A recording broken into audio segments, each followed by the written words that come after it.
সামান্য বৃষ্টিতে নেত্রকোনার বিভিন্ন সড়কে সৃষ্টি হয় জলাবদ্ধতা, বেড়ে যায় জনদুর্ভোগ। আরো জানাতে যুক্ত হচ্ছেন সহকর্মী জিয়াউর রহমান।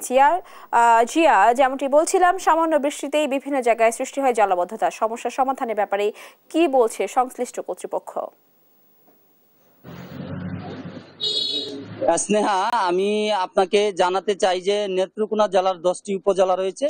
তো এই 10টি উপজেলার কিন্তু একেবারেই ধরেন যে স্থানীয় সরকার অধিদপ্তরের যে আওতাধীন, এলজিডির আওতাধীন যেসব সড়ক রয়েছে, এরকম অন্তত প্রায় 100 কিলোমিটার সড়কের বেহাল দশা। আর এইসব বেহাল দশার কারণে সড়কগুলোতে কিন্তু খানাখন্দের সৃষ্টি হয়েছে এবং সামান্য বৃষ্টি হলেই সব সড়কে কিন্তু জলাবদ্ধতার সৃষ্টি হচ্ছে, আর এতে জনদুর্ভোগ একেবারেই চরম আকার ধারণ করেছে। তো আমি এই মুহূর্তে যে জায়গাটি আপনাদেরকে দেখাতে চাই সেটি হচ্ছে নেত্রকোনার কেন্দ্র পৌর শহরের একেবারে যে সরকারি কলেজ রয়েছে, সেই সরকারি কলেজের মোড় বলে এটাকে। এখানে কিন্তু এই রাস্তাটি দিয়ে হাওড়া অঞ্চলের হাজারো মানুষ কিন্তু প্রতিনিয়ত যাতায়াত করে থাকেন এবং এখান দিয়ে কিন্তু ছোট বড় অসংখ্য যানবাহন প্রতিনিয়ত যাতায়াত করে এবং স্কুল কলেজ মাদ্রাসার শিক্ষার্থীরা, বিভিন্ন জরুরি রোগীরা কিন্তু এই সড়ক দিয়েই তারা যাতায়াত করেন। তো আমি এখানকার যারা বাসিন্দা আছেন তাদের সঙ্গে কথা বলে জানতে পেরেছি যে এইখানে কিন্তু 6 কিলোমিটার সড়কের এই দুরবস্থা।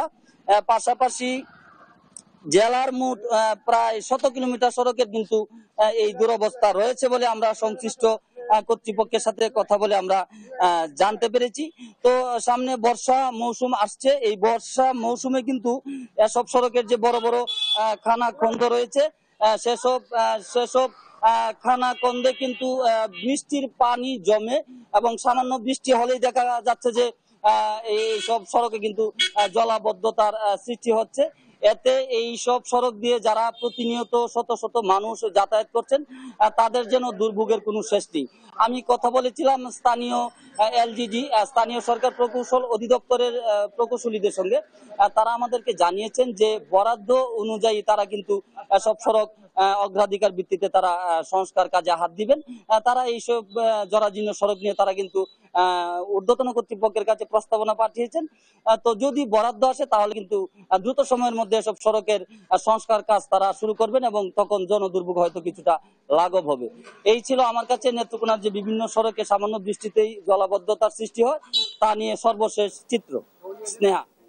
জি, আপনাকে ধন্যবাদ। দর্শক, শুনছিলাম নেত্রকোনার বিভিন্ন রাস্তার খানাখন্দের খবরাখবর।